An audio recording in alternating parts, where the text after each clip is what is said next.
What's up, everybody? In this video, I'm going to be showing you a bunch of different automations to help you stay organized within your Smartlead account. And more specifically, we're going to be talking about how to automatically create client folders and then seamlessly add your campaigns to those client folders. And this is important for three different reasons.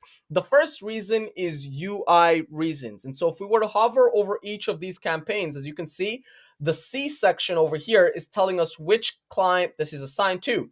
If we go again, this section over here, the green, this is telling us which tags they're assigned to. What this is not letting us do seamlessly at a glance is knowing which folder that the campaigns are in. And so when we go to the actual folder, I've got 4 campaigns over here, and one that you're not seeing is in the archived section. And so this is the campaign that you're not seeing in that section. And so we've got 4 campaigns over here, but when we go into the actual campaign section, as you can see, we've got a bunch more. And so what we would need to do is we would need to actually move this to the specific folder. But if you've got hundreds of campaigns, thousands of campaigns, it's really hard to know which campaigns are in a folders and which ones are not. Therefore, it's hard to stay organized. And if we refresh, as you can see, this is here, but there's no visual cue. Let's go on to the next one. Next reason is we've got a naming convention for every single one of our campaigns, which basically states that the campaign name is going to start with the client name. Here's what challenge you're going to run into. With this type of naming convention is, one, it adds an SOP to your whole process. I prefer to reduce as many of those as possible. And then it introduces a room for error. And so this right here is Afonto with a 0, which you were not able to see when we filtered out here. And so, for example, you've got a long client name, and for whatever reason, you get a typo in that client name. You're no longer able to filter it, so it's gone. Having a client folder allows you to ensure that regardless of the naming reasons or whatever happens, the campaigns are always going to be in the correct place at all times. Next up, if you want to filter it in the most optimal way, you would be using client access filters. And so we've got a bunch of clients over here, and with each of these clients, we've got a bunch of campaigns that are assigned to them. Few problems with that. The first problem is you're not always going to remember to assign your clients to the campaigns. We've got a solution for that. Stay tuned for that.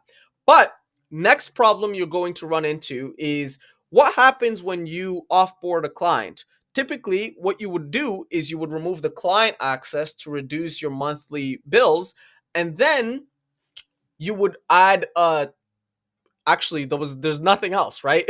So now it's just you're no longer organized, which is the main goal of this video, right? And if you try to be organized with the names, that's not really helpful. And so what this allows us to do, right? Let's add the final one over here. What this allows us to do is it allows us to, although I don't even remember if I can remove a client.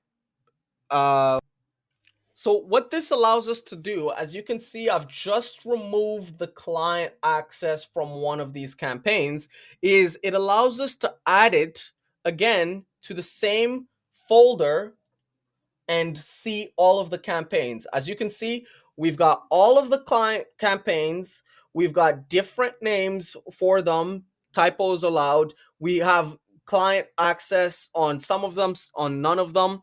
And so all of this is accomplishing the main goal, which is staying organized. Let's dive into the automation. And so this automation right here is the first step, and it looks very, very large, and I'll explain all of the components, but the actual client folder section is very tiny, right? So this is an onboarding automation. And so whenever I onboard a brand new client, they start in the new category. And the new category basically means that we've added some basic information on the client, such as the company name. And so what this is going to do is it's going to trigger this webhook right here, which does a bunch of other things, such as adding them to Stripe, Slack, doing HubSpot things, ClickUp, Clay, etc. And the onboarding doc, which is being weird. But more specifically for this particular video is it's going to be creating a client folder using this information right here. And so we leverage this URL, this authorization bearer, and then we go through all of this request content. By the way, a prerequisite of this is getting your Smartlead token, and this is what that looks like. And so once you've got your Smartlead token, you would be inputting the token in this section over here. And so this is what's going to be creating all of these folders. So these folders are all created during the client onboarding process.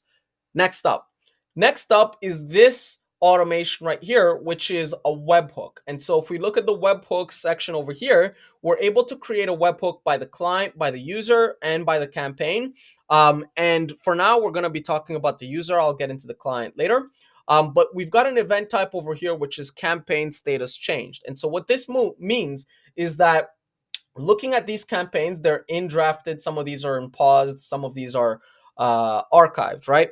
And so if a status changes from drafted to active, that is going to trigger this automation. If a status moves from paused to archived, that's going to trigger this automation. But for the purposes of the client folders, we're going to be looking specifically for any campaigns who come from the drafted status. And the only status that a campaign can go from after being drafted, actually on a different note, I just realized we can also archive the campaign. And so that would be a filter that we would add. And this is not archived, essentially, right? And text operators not equal to case archived. And so with this in mind, the only status that a brand new campaign is going to be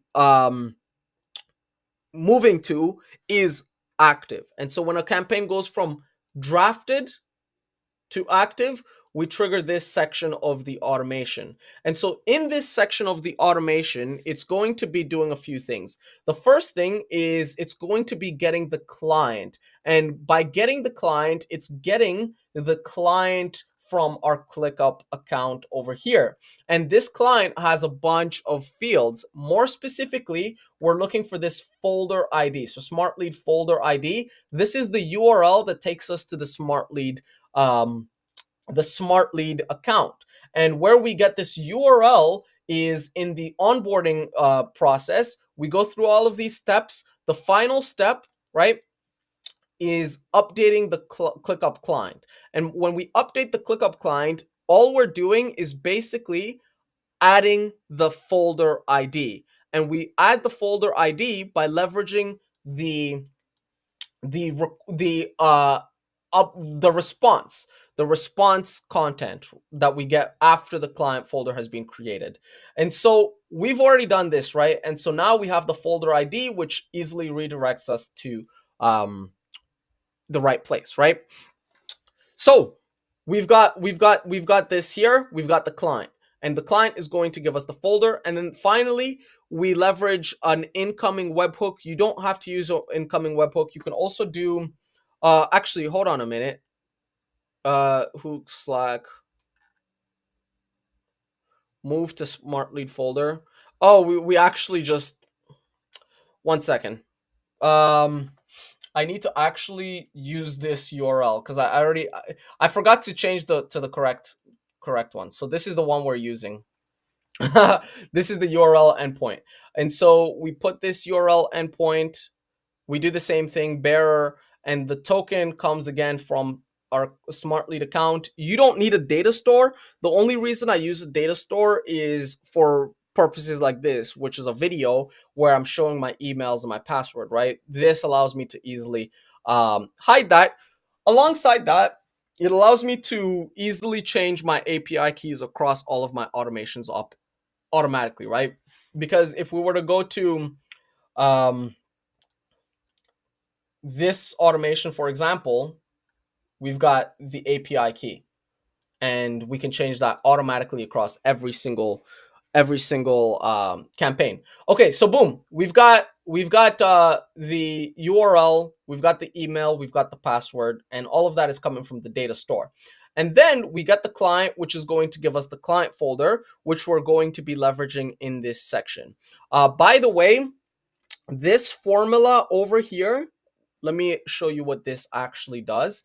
This formula is basically it grabs the URL, it grabs the entire URL, and by the way, we'll actually just um, get a second variable to show that easier. Okay.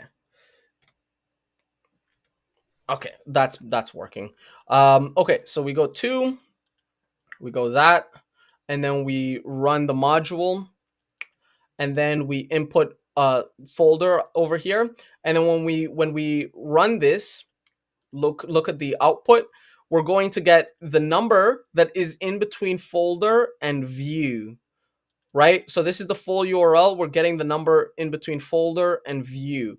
If you don't have a URL like how I have it over here, right? And you don't have that, you can simply just use the folder ID, right? So you could just use the folder ID and you wouldn't need to create any of these formulas.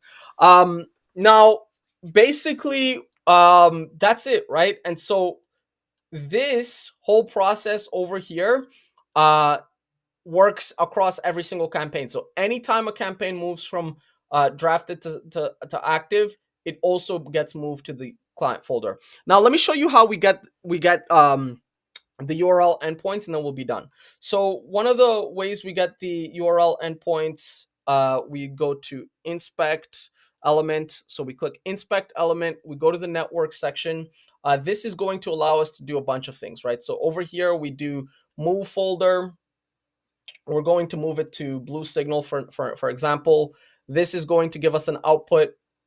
Sorry, this is going to give us an output with a payload, right? And it's also going to give us a header with a payload. And then this source over here, this is what we copy to basically do these over here, right?